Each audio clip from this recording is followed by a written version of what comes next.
Welcome to Inspiring Women with ADHD. I'm Renee Allen, the host of this podcast. I actually recorded this episode 2 days ago, but felt like I never really tied in aspects of ADHD in a clear way, even though I talked about it in a roundabout way quite a bit. So I just want to start out with future Renee, telling you how ADHD can be related to obsessive behaviors, or sometimes we talk about hyperfocus. We're not actually focusing on something we're trying to focus on, but then we do something and go deep into it. And so one thing with ADHD is you may have overwhelm. You may have the inability to get yourself to do something. You feel stuck. And that stuck behavior could be in doing nothing, but it could be in doing something that's not really what you plan to do, but you just keep doing it and doing it.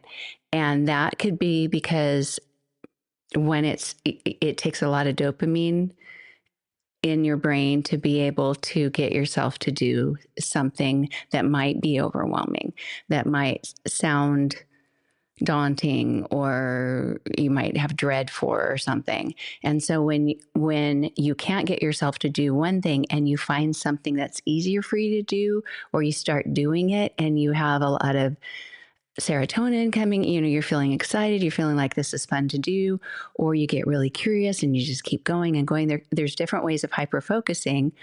And at some point you might think, I'm doing this, but it's not really what I planned to do. And you might enjoy doing that, and you might reprioritize your day, or just decide I'm going with this. Or you might feel like you are stuck in that new behavior and you really can't get yourself to stop. Like, I know I need to be doing this, and I need to be getting ready. I need to change my clothes. I need to go whatever you have planned next. And yet you look at the clock and think that can wait. Or you don't look at the clock because you have time blindness. There are all these parts of ADHD that can factor into this. And when your brain is dopamine seeking, it needs that dopamine to feel not so anxious. It could be anxiety, but it could just be kind of scattered. And before I knew I had ADHD, I ate a lot of sugar, and I still eat sugar sometimes. But I don't eat it as consistently. I can tell when my ADHD medicine is actually wearing off, because then I start thinking, what can I eat? What can I eat? And a lot of times I want to reach for sugar, and sugar can give you that little bit of dopamine lift, and then it can drop down again. But sometimes you're looking for something to relieve that scatteredness, and then you find something that's stimulating, and it could be shopping, it could be the different things that I talk about in this episode, but it's predictable, and predictability is more calming for your brain. And so once you keep doing it, you don't have to switch gears. You can just stay right there. I talk later in the episode about coasting. You can just coast. You don't have to take another step to make something else happen. And it is mentally stimulating to do something repetitive. It feels good. And sometimes you start to feel lost in it. So these are things that you might notice in yourself. Even, what was I doing even since the last one? Oh, this morning. Okay. So I go into the bathroom and I have a little bowl. It's kind of our bathroom that has seashells and a picture of a sailboat and things like that. The more oceany bathroom decor. It's not super decorated, but it's the things that we have that fit into that room. We live by the ocean a lot. And so I have one little bowl that has rocks in it. And we used to go to an agate beach, and my kids would collect agates, but there were other rocks in there. And I thought, we don't, unless my grandchildren are dumping this out, it doesn't look like the rocks really match, so this is the perfectionism that I talk about later too. But I just thought the rocks don't really match. So I'm just in there, washing my hands, see the rocks. And then I have a little bowl with seashells in it, another little bowl of seashells. And I thought, I don't need 3 bowls in here. I'm going to take the rocks out and put them in a different bowl and put them upstairs in this guest room, because I had an antique bowl, like a tea set bowl that I put them in. And so that was the start of, I have an idea and I'm going to do this. Was it anything I thought to do in the morning? No. But once I did it, I started dividing the rocks. And there's, 80, 90 little rocks. I mean, they're little. The bowl's little, like smaller, about the size of the palm of my hand. So I take them out and I can identify a lot of agates, but a lot of them I thought, some of these are probably just sea glass and some of it's just probably a rock that my kids brought in from outside. And I've kept them for all these years. And so I started thinking, I don't want to keep rocks that aren't agates. I want to just keep the agates, but I don't know which ones are agates. So I find an app that can identify rocks. And pretty soon I'm signing up for a free trial, and I have, it's going to bill my Apple account if I use it for more than 7 days. But I was just going to check on a few of the rocks to see what they were, but I got into that repetitive thing. It was stimulating because then I became more curious, and it's like scrolling almost, where I would take a picture of the rock. Oh, that's quartz. Put it over there. Oh, here's another rock. Oh, that's glass. And I had only intended to take photos of, I don't know, 7, 8 rocks. And I ended up almost doing all of them. I got to where I could tell, okay, if that's glass, then that's glass. But I spent probably a half hour identifying rocks. And then I remembered, I thought, you do this now because you won't remember later. Canceled my free trial. I have access. They try to trick you because it says, do you want to cancel your free trial? You're not really canceling your free trial. You're just not letting them bill you after the end of the free trial. So yeah, I did that. But that mental repetition, I was aware of what was going on. And I thought, this feels a lot like scrolling or going down on a page while you're shopping or whatever it is. And it's just a looping behavior. And that is something that creates dopamine. And sometimes we start to do that, and we wonder, like, this wasn't part of my day. Is this helpful? Yeah, I kind of laughed at myself. It is helpful to have prettier rocks in the bowl. I could just throw them all away. I could, whatever. But for whatever reason, at that moment, that's what I decided to do. That's what I prioritized. And it did just kind of calm me to stay in that place, because I didn't have to think of the next thing to do, the thing that I woke up thinking I'm going to do, but hadn't done yet. And it's already 11 o'clock.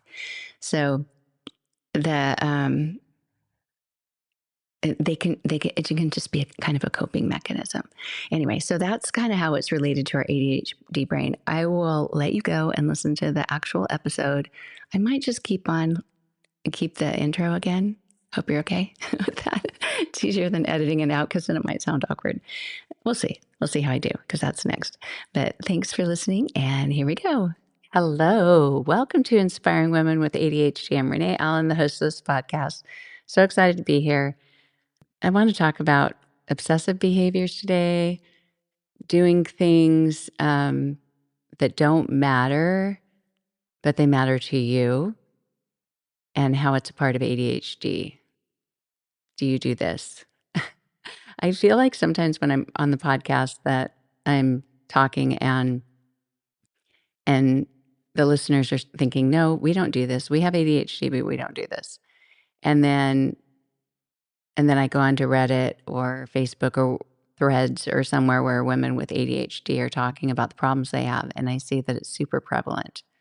So I'm going to go with it being prevalent, because otherwise I feel like I'm all alone, and relatives are listening to this or something, curious about my podcast and thinking I'm crazy. But we're not crazy. We're just humans with challenges, and this can be one way that it manifests. I'm laughing because just leading up to recording right now, so I have a Zoom yoga class in 1 hour. I came in here over 3 hours ago to start, but I did all the little obsessive things. That's after yesterday doing about 6 hours of obsessive things, preparing to record right now. And I know it sounds obsessive, but yeah, 6 hours, who knows? But what can happen is you may see something that maybe, let's say you need to get ready to go somewhere, and you need to get ready in an hour, and you need to do your hair and your makeup and get dressed. And you find a dress and you think, the hem, there's a little frazzle here or something. You put it on, you think, no, that's not good. And then you start trying on other things, and then you start trying on sweaters to go with it because the long sleeve one doesn't fit right. And anyway, you just start going in other directions besides keeping it simple. You start overcomplicating it, or you see an area of the closet that needs to be cleaned, and you still have time, but you do the other things instead, or you decide I'm going to put on a necklace, and then you go and look at your necklaces, and you start realizing that a lot of your necklaces are old. You haven't worn them in a long time. Then you try a few different ones, and then the clasp falls off, and then something breaks and you try to fix it. And I don't know if any of this happens, but I find that going to put on a necklace is not as simple as it used to be. I used to just go choose a necklace and put it on. I'm getting older. My fingers don't reach things kind of as easily as defined. I think I need to practice the piano. I haven't practiced the piano in years. Talking about just coming up with a new thing to do. That's what I do all the time. And I'm not trying to just make this about me, but I find that often we have a lot of goals and we can just go in different directions so easily. It's not just, um, the squirrel thing from the movie Up, where the dog just says squirrel. Doug is the dog. I bought the dog Doug. There's a sleeping Doug that they sell on Target's website. That's a really fun story, but we have Doug. So now I know his name, and I know they have Doug days. They have different shows about Doug, and I was reminded of the squirrel. And then all the other dogs, when the dogs are trying to tease Doug or trying to hurt him or whatever, make him go off a cliff, they say squirrel, and then it distracts him. He does different things to distract them. But the whole idea is that if they see a squirrel, then they just run and go chase the squirrel. Like I usually see squirrels on this swing outside my window, but right now I'm seeing a lizard. And yeah, that's common too. The other day, I walked out on the front porch and there was a big black snake. I think it was a racer snake. I don't know. I've only seen those on the road. I don't know what else would be on my porch. I've seen 3 snakes on my porch before, and that was a new one. But anyway, I hope snakes don't scare you, but I like them. I don't want them to come out of nowhere. I like to see them, and then they, like I'm watching on TV. It can be in real life, but I like them to be where they don't surprise me, where I go, oh, there's a snake, and I can watch it. But anyway, where did I go with that? Oh, just like we can get distracted by, like something comes up, we see it, or if you're driving and you're talking to somebody and then you say, what was that truck doing? I didn't see it. You immediately, your attention goes there, and it should be because you're driving, right? But in real life, a lot of times we're supposed to be paying attention to something, and we just have a lot of ideas, a lot of not only thoughts and ideas that can distract us from what we're doing in the moment, but ideas that just add to our to-do list. Like, I need to organize my necklaces. Do I really need to? Yeah, I should probably get rid of some. I should try to come up with a system to simplify it. So when I get ready, and I have, but I always have to fine tune it. And it may be that way for you, that you are just going to do something simple, like go in, look at your makeup and see if it looks okay, and last minute check on your hair or something. And then you end up thinking, oh, I'll put on a necklace. And then you break your necklace and then you try to fix it. And this half a second activity turns into 10 minutes. And that 10 minutes can turn into longer or longer or longer. And we can easily just get into this loop of doing something, but it can be important and it can matter to us. But at times it can be obsessive. And it could be like going to clean the kitchen real quickly, and you need to be somewhere on time, and you see the floor is really dirty, and then you go and pull out what's behind that on the floor, and it just goes and goes and goes. And it's not just about, does it make you late, but it's what's happening in your brain. And part of that I evaluate, because we do have hyperfocus tendencies when we have ADHD. And for me, I think that can just be a really calming state. It's like if you're ice skating, and to get ice skating, you have to make some effort first. You have to get your legs moving and your feet moving, but then you can glide, right? Or you're riding a bike, and if you're going straight or a little bit downhill, you can just glide. Is that what they call it with a bike? You can coast. That's what it calls. I haven't ridden a bike in a long time. And I just have to tell you, this lizard It's just like, it looks like an ordinary lizard. Sometimes they get green ones. I'm in Florida. I've probably told you that before. But this lizard must be doing some kind of mating call because his throat chest area is puffing out in a bright red orange, and then it's moving up and down. I don't know if it's probably not trying to scare something because it would just run away, right? It doesn't need to be on my porch swing. But what's it doing? Oh my gosh, I'm so sorry. Here I am back recording again. I don't want to distract you, but lizards can be fascinating. So our lives can be filled with lots of things, lots of thoughts, lots of things that we need to do, and then things that we like to do, and then things that we plan to do, and then the things that we just start doing for no reason. And often people think of falling into that trap of, watching TV or something. You start watching TV and now you can binge on series and reality shows. And I'm guilty of both of those things. And sometimes that can be calming, relaxing. Sometimes you can multitask. Multitasking isn't the best if you're trying to do two things that take brain power. But if one of them doesn't, like you're watching a show that doesn't really require any brain power, you can get something else done, and that feels good. You're getting stuff done while you watch TV. But other times you can just start thinking, I need to do this now, and you really don't. Like I've been working on changing my intro song, not actually changing the song, but changing the audio quality. And in some ways, it's kind of fun. I mean, it actually is fun. I wouldn't have spent 6 hours on it yesterday if it wasn't fun. But at the same time, are there other things in my life that might have been more important? And will any of you ever notice if the opening song has different sound quality? That's the thing that I evaluate. I think, why am I doing something that doesn't matter to anybody else besides me? And yes, I value myself, but I think that's where it gets to be perfectionistic to a point of obsession where you keep doing it. You think, no, that's not good enough. Nope, nope, nope, nope, nope. And I've done that with my website. It's not that my website's the best in any way, but I will spend time in Canva redoing something, putting it on there, seeing what it looks like, redoing for hours and hours and hours. And I'll go to really professional websites, and it can even be a company like, like Cox Cable or something. It can be just some really professional company, and I'll go to their website and I can tell they haven't obsessed with the size of the button that you push when you say send or submit or any of those things. And it can be really easy to start overthinking it and think that it's that important for it to be that perfect. And am I even the expert to know if it's perfect or not? Probably not.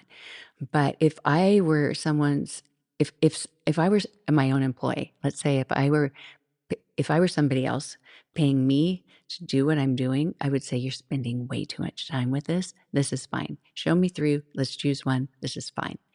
And it's hard sometimes to get yourself to stop when you do that. It can be like that with shopping. You can go into a store and have an idea of what you want to buy, and then start thinking, well, if I get this for this person for their birthday, maybe I should get something for that person too. Or maybe I should think ahead for 3 birthdays. Or maybe I should get myself something too. Or you're online shopping and you start comparing with other websites, and you start looking at the inches of the width of a belt that you need. And you're not only looking at what you need and what the price is, and being efficient in any way, but you just go down rabbit hole after rabbit hole. I almost think of it sometimes as, in fact, that's how I justify it sometimes, as when you go to college, you really explore a topic and you learn a lot about it, so much more than you would if you just went to a weekend workshop or you watched something, like a documentary or something on that. And sometimes I tell myself, like yesterday when I was learning about audio and how to use Audacity, I've used GarageBand, but I haven't used Audacity, and all the different kind of equalizers that there are. and and and I'm not trying to be what they call an autophile. I'm not trying to be somebody, I actually don't really care to learn all of that. I don't want to have a deep understanding of it to know how to do it on my own. But at the same time, I think if I were taking this class in college, the professor would ask me to learn more about it, and I'd have to spend a certain amount of hours doing a project, and I'm doing that, and that's how I justify my obsession with something. Like, you're learning more, and every time you do it, you learn more.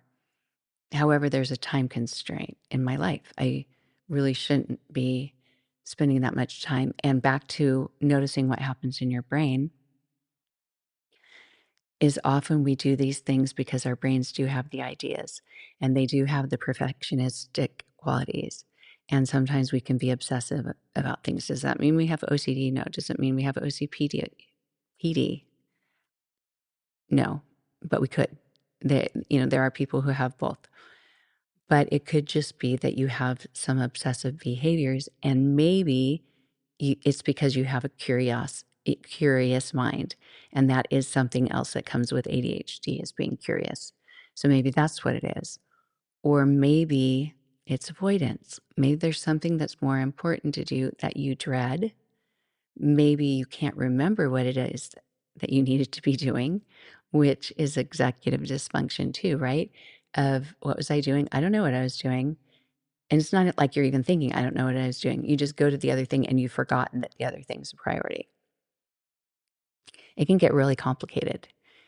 And sometimes it's okay. Sometimes I kind of think of it, as writing off a day as not productive. And that's okay. Or a learning day or a deep dive day. But I really can't spend my whole life that way. And if you find yourself getting into these ruts sometimes of going into a room to do something and then spending a lot of time doing something that's not really necessary, and you just wonder what's wrong with me. Oh, I know I laugh about these things, but I do wonder sometimes. Like, it's not, I'd rather be on a schedule. I would. And yet I love the freedom. And really, I'm back to the beginning of this podcast where does anybody else deal with this? Or am I just looking like a crazy person right now? I'm just going to be real. It's just how it is. And I'm sure there are some of you who can relate. And those of you who can't just can know what some of us are dealing with. Because when you have so many things, it's like you go to a smorgasbord or some big buffet and there are so many great entree choices, main dish, desserts, and everything, and you can't eat it all, but you want to eat it all, and you can't eat it all, but you want to. Or so many people. Have you gone to a family reunion? We have a really big family. You have so many people that you want to sit and talk to or visit with and catch up with, but you can't have a quality conversation with anyone. That could be at a wedding, especially if you're the bride or the groom or the mother of the bride, and you're just spending your time taking care of the things that need to be taken care of. And maybe you get to talk to one or two people, but here people travel for a long time. And afterwards you think, I wish I could have more time with them. One little remedy for that. My cousin did this. I thought it was brilliant. But she had her wedding at the side of a lake, a lakeside. Do you say that? A lake beach. And afterwards, she just, anybody who wanted to stayed for like 3 days. And it wasn't like there was a huge wedding party. It was a lot of relatives. But it was a really great idea because they got married. They didn't take off and have a honeymoon. And then everybody just had a little vacation together and got to have some time together, which I thought was really great. But anyway, so there are solutions, I guess, to some of these things. But your brain can be challenging. And what can feel like a good idea and what can feel like it's calming to your brain. And that's what I feel like some of these things are, some of these repetitive behaviors or things that seem like they're leading to a better outcome, like researching every pair of high heels with a 3.5-inch heel or higher, open, closed toed, whatever, open toes, closed toed for a wedding that, to wear for this dress or whatever it is. Those things can seem to have a good purpose. At the same time, could you do that? Could you find a good pair of shoes without spending that much time? Probably. And could you get it over with quicker by buying it sooner and not spending so much time, probably. So a lot of things can take over real estate in your brain and become somewhat consuming of this is what I need to do, this is what I need to do, this is what I need to do. And if it's helping you be productive and it's leading you toward a goal that will be helpful in your life, then that can be good. But if you start to notice that what started out as feeling like a good idea is now feeling like anxiety is coming up or something from just continuing on this loop of now I got to look at this and now I got to look at this and now I have all these tabs open on my computer looking for these shoes. Now it's time to go somewhere else. Now I need to save the tabs. What do I need to do? Put them in the cart, blah, blah, blah, blah. Which websites do it? All of this stuff can be exhausting to our brains. It starts out feeling like it's a safe place to be and a calming place to be because we're doing something that's not overwhelming. But even if something isn't, even if we're doing something that's not something we dread, it's not something that is overwhelming and we've forced ourselves to do, but you realize that you're going into this, not just a rabbit hole, but kind of like a cave, and you just get deeper and deeper in it. And sometimes you have to just take yourself back out and just say, okay, this is enough for today. And this is what I'm going to do. And I'm done, and be good with that. All that being said, I'm going to test, because I have been playing with my audio. I'm going to test taking a drink of water and seeing if you can hear it, because I think I've made it so if I take a drink of water, you can't hear it. So I'm going to try just a second. I don't think it picked up on the microphone at all. That is so cool because, well, a lot of things. I mean, I say all this stuff that I spent all this time doing stuff, but it has been helpful because usually I have 2 microphones, 2 computers, trying to record my audio in a good way and my video at the same time with good audio. And I wasn't able to do it with one computer before. And I wasn't able to even find any place to put a water bottle without it spilling because I had so many things around. And what was the other thing? Oh, yeah. Okay, I'll tell you all the obsessive things I thought. Is my voice is kind of low. I felt like sometimes it got in some rumbly, gravelly area. And maybe it was hard for you to understand. Probably wasn't, but that's something I thought of. No one's ever told me, I like your podcast, but your voice is kind of rumbly and grumbly and low voice. But that's what it sounded like to me. Yeah, I just kept noticing things like that. So maybe I was listening too high on my earphones, and I have bad hearing, but some sounds pick up differently for me, which could be a problem too. But anyway, okay, back to this. What can we do? What can we do?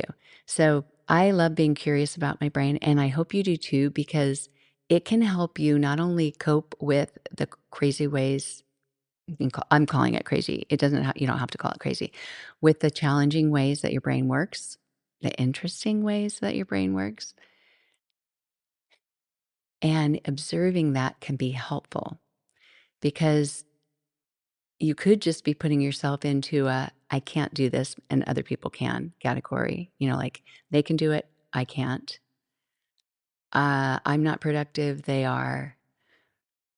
I'm lazy, no, I'm not. I'm procrastinating, well, no, I'm not. Like all these battles of trying to figure out where your behavior belongs and how to get your behavior there and judging it in some way. And instead, you could be noticing what's happening in my brain. ADHD can be a big factor. What's happening in my brain that is causing me to do this? And then once I'm doing it, is it helpful? And how long is it helpful for? Maybe it is helpful to sit and watch a TV show. I don't know, hundreds of years ago, nobody said that, right? So it's not like it solves all the problems in the world. But in our busy lives, sometimes it's nice. It's helpful to just lay down, watch a show, turn your brain off. And there's doing something that's okay, and there's something that just becomes too much. And even if you take a relaxing bath for too long, your fingernails will start to shrivel on your toes. I haven't done it that long in a long time, but I used to when I was younger, and they get all shrivelly and stuff. And it's just like, oh, I've been in the tub for a long time. Obviously we can't be in the tub forever, or we can't do some things forever. Brushing your teeth is good to do, but not forever. And so just pacing yourself and noticing what you're doing, how long it's taking. If it's taking a long time and you have a long time, and that's okay, and it's leading to something that's great, that's good. But if you start to notice some anxiety build up, or if you just start to feel not healthy in some way, like I should be eating something. I'm really starving. I've been ignoring these signals. I should go get, go take a walk, go do something, and do that. And maybe you have so many people in your home or in your life right now, you're thinking, I couldn't do anything for 6 hours. What are you talking about? But I tend to kind of go um, all one direction and then all the other direction. And one of the reasons I haven't been on the podcast is I went on a vacation. I was going to make some podcast episodes before I left, and I didn't because I realized not only was I trying to do all the things I had to do to get ready for the trip, but while I was gone, my daughter and her husband and 4 kids came to stay at our house. I was the only one gone from our house. My husband and my other 2 kids who live here were here. But anyway, so I needed to get ready for my trip and them. And then when I came back, they were here. And I love it. I love 100% having kids around. I love children so much. I went to my grandson's preschool graduation yesterday. None of my kids went to preschool. So now I can see, and maybe it's always been helpful. I mean, I'm sure preschool's always been helpful to help kids get ready for kindergarten and stuff. But when my kids were younger, we were home. They were always learning things. I never really thought about it. Taking one more child, one more place. And I stayed at home. I don't have a full-time job or anything. So I never thought of sending my kids to preschool, but we did do some co-op preschools, like with, you wouldn't really call it, they had Joy School. Have you heard of Joy School? Or we did another thing called, what do we call it? It was like a little book time, reading time. I can't remember. It was story time. I knew I'd get there eventually, but we just made that up. That was story time. And once a week, different moms would take turns hosting at their house, read, I don't know, a bunch of picture books to the kids who came. And then we'd all talk while the kids played. We do that for 3 hours every week. And it was just kind of a playtime for the kids and a time for them to come together and read stories, read books. But the Joy School was kind of like a home preschool. And so I guess they did that, but it wasn't every day. It was, I can't remember, once a week, twice a week. But anyway, so I'd never been to a preschool graduation before. And none of my kids even had a kindergarten graduation either. I know some kids do that. I think the closest we had was a 5th grade graduation, and even our 4th, whatever. One of the schools had elementary graduation, but all the rest of my kids went to K-8 schools, so they didn't do that. And I even thought, they're not they're not on their way to high school yet, but it was adorable. And even if you don't have little children and you want to just do something fun, go to a preschool graduation. It's so fun to see the little kids walk up there. And it could be the same like with a piano recital or a ballet, like a dance recital with little kids. But it just had a different feel, like a soccer game. You go there and, parents are like, you got to win, go, and stuff. And it's cute watching the little ones that run the wrong direction or kick the goal in the wrong goal. Um, but it was just precious to not only see all the children, but to have them celebrated and to feel the joy of all the people who were there, them celebrating children. I just thought there was so much goodness in that room to bring the community together. It was 2 different cities of 2 different classes of pre-K, and I loved it. So I love to have people around me. But then after doing all that, so it's like the extrovert, I love, I get all my energy. I'm with all these people. Isn't this great? I love concerts. I love crowds like that and talking to people. And then I come home and it's just like, now I need all this solo time. And then I tend to get in those little tunnel vision projects that I had never even planned on doing. Let's start small and just go, go, go. But yeah, that's all I wanted to do today is just kind of evaluate that and see if you ever find yourself going in a direction that you hadn't planned, if you spend too much time with it, and if you can pull yourself out of it. If you can notice as you go that, hey, it's been this many hours, and actively make a decision to stop or keep going. Or if you get tired and you want to keep going, go get a snack or drink and try to go in with blinders so you don't, forget to come back and finish. But I think the awareness is it's not a mindset awareness. It's more of a, how do I feel brain activity? Like what's happening in my brain right now? It's interesting because I teach yoga and I just rearranged this little shelf behind me. I put some books behind my head, in my yoga books. So maybe I'll look at them more often. But anyway, with yoga, we focus a lot on on the breathing. So that's an activity of the body.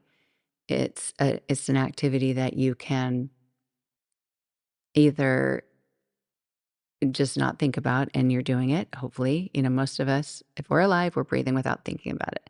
So it's an automatic function. And then it's also something that we can start or stop. We can slow down our breathing. We can hold our breath. We can breathe faster if we want to.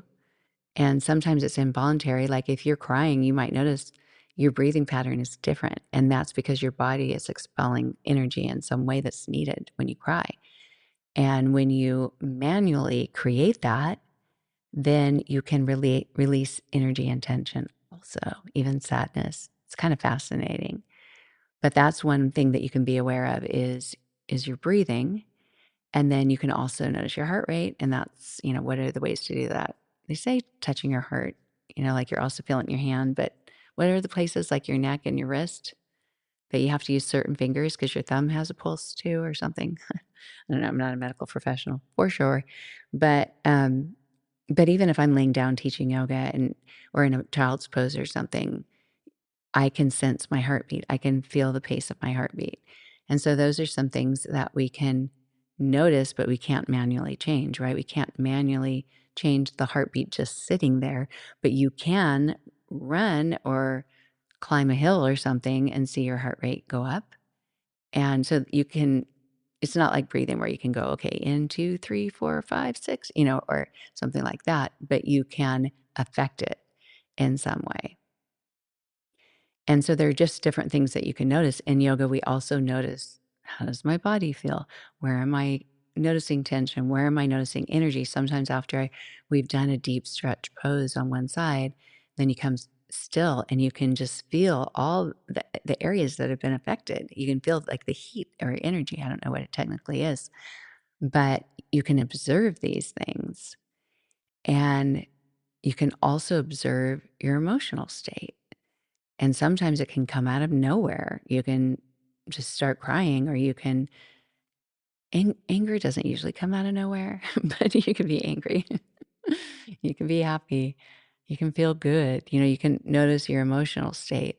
But then now that I know how I have ADHD, which has been a little bit of time, a little while is what I was going to say, but when you know you have ADHD and you know that your executive function in your brain is not working the same as other people, they actually call it dysfunction because it doesn't work well. Then observing how your brain processes may be affecting how you feel can be really helpful. And noticing how you feel can help you notice maybe what's challenging for your brain.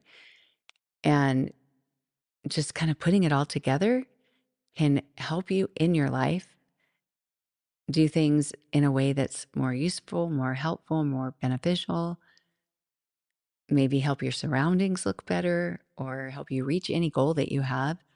It's not always easy. It's not always easy. I feel like, I don't know, I feel like I have 5,000 goals. Probably not true, but if I really made a list, I could probably come up with way more, way more than I even realize right now. I don't know if you have any place in your life where you're really quiet. Being in bed at the end of the day could be one. When I go to church, when I sit there, I think of all these things that I was planning to do, like last week or last month or the month before, that it hadn't even crossed my mind since the last time I thought about it. And I think, where did that go? Where did that go? And why is it coming back now? Well, it's in there somewhere, right? It's like when you can't remember the name of some actor and but you don't. You can't think of it. But then when you're not trying to think of it, you think of it. And I think that's what happens at the end of the day when you're laying down in bed, or you might be in a yoga class, or you might be just getting a break where you're in a situation where you don't have any responsibility. And I think at the end of the day, when you have nothing left on your to-do list but go to sleep, then your brain is relaxing and it might be functioning a little bit better. And some of those things will be available to you. And when you're finding that you can't make sense of things, or you can't get the words out right, or you're dropping things and tripping, and if you have the clumsy part of ADHD, or if you really can't make sense of something, or if it's really overwhelming, a lot of that could have to do with having too much going on, and needing to just take a few steps back and notice, and write it down, of course. But yeah, that was just my whole spiel about having so many things to do and so many things I want to do. Ah, yeah.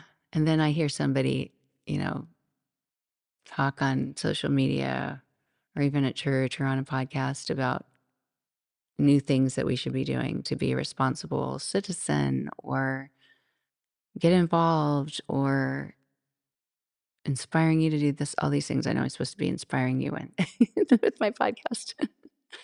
But I hope I'm not adding to your to-do list, because I feel like I can't go in another direction, people. I already create too many directions for myself. But speaking of inspiring women with ADHD, if you're listening to my podcast and you have I gotta get that word out, filled out my form to be a guest on my podcast, I have not forgotten you. It's just one of the many things I was trying to perfect first. One is the sound, because I got to get that all right to be able to interview people and not do it on two computers at the same time, different audio, different video. And yeah, there's just some steps with scheduling and stuff that I have to do, but I haven't forgotten you, because I want to have people on here that can have insight to inspire you, but also highlight women with ADHD who are inspiring to me, and I would think to everyone, because we're all on a journey where we're trying to figure things out and do the best we can. And doing the best we can sometimes means giving ourselves permission to not do the best we can. Does that make sense? You don't always have to go bigger, go higher, be a perfectionist. But it's not a competition. But we do want to feel good about what we do in life, and how we manage our lives at home, and not just look at the things that aren't done. Because I could look out that window right now and I can tell you a list of them with my yard. Oh my goodness. Alrighty. How much do you want me to share? I know there's oversharing, but I'll share one thing. Just speaking of my yard. So we live in a neighborhood where everyone has really, really, really big yards, like at least an acre. And we have 5. So it's kind of a, what do you call it? Like, where it's like ironic. Because to me, if you have 5 acres, you're not in a neighborhood, you're out in the country. Well, we are out in the country, but there's a gate on our neighborhood. They like to have gated neighborhoods where I live, or they like to have HOAs.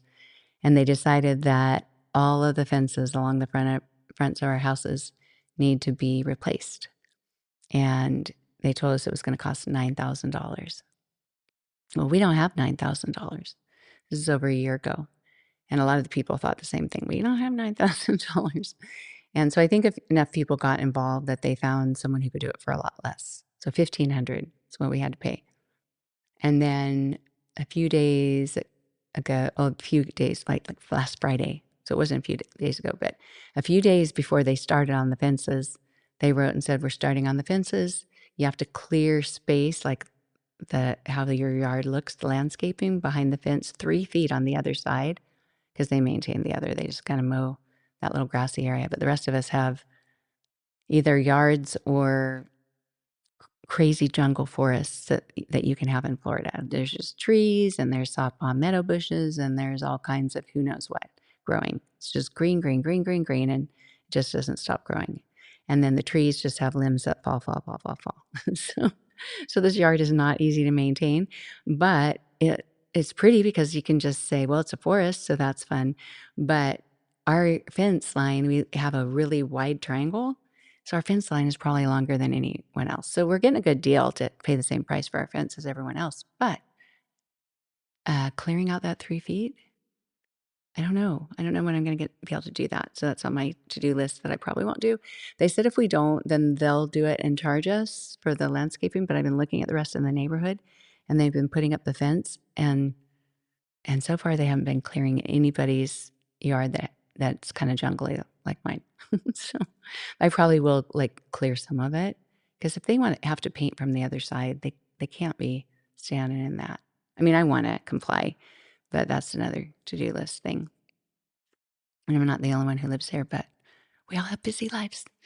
And I hadn't thought that would be something I need to do this week or this last week. Thankfully, they started on the other street first. They haven't started on our street. But anyway, thank you for letting me share my life, because I do like to share. And oh my goodness, it's almost time to get ready for my yoga class. I have to rearrange things in here because I record facing the bookshelves for podcasts and facing that way for yoga, because that's the long way of this room. So anyway, let me know if any of this was helpful and what you're interested in with my guests, what your challenges are with ADHD, because I've had a lot of people, what I basically ask them to do is tell me something they struggle with, and we talk about it and come up with solutions. I'm a solutions person, but it's not always easy to practice on myself. But I do a lot. I do practice it a lot on myself. But I'm really learning that with ADHD, it's not like you're just at some point where it's never a challenge. You're always going to be strategizing, working with it, and streamlining any system that you can to make it a little bit better, and continually noticing what's going on that might be leading to something that's not what you want to do. Clear as mud, as my grandma would say. Anyway, thanks for letting me be here. I will be back. I don't have any trips planned. No long ones until August. And that's not even long. It's a half a week. So I just have a little weekend Miami trip in a month. I think that's it. But you never know. Life can be full of surprises. But I'll try to be here as often as I can. I'll talk to you later. Bye. Help other women find the show. Rate, review, share with someone you know. Help other women find my show. Rate, review, share with someone you know. Hurry before you forget. Open windows, broken shadows. Frozen dreams are left for tomorrow. Without a cause. No time for a pause.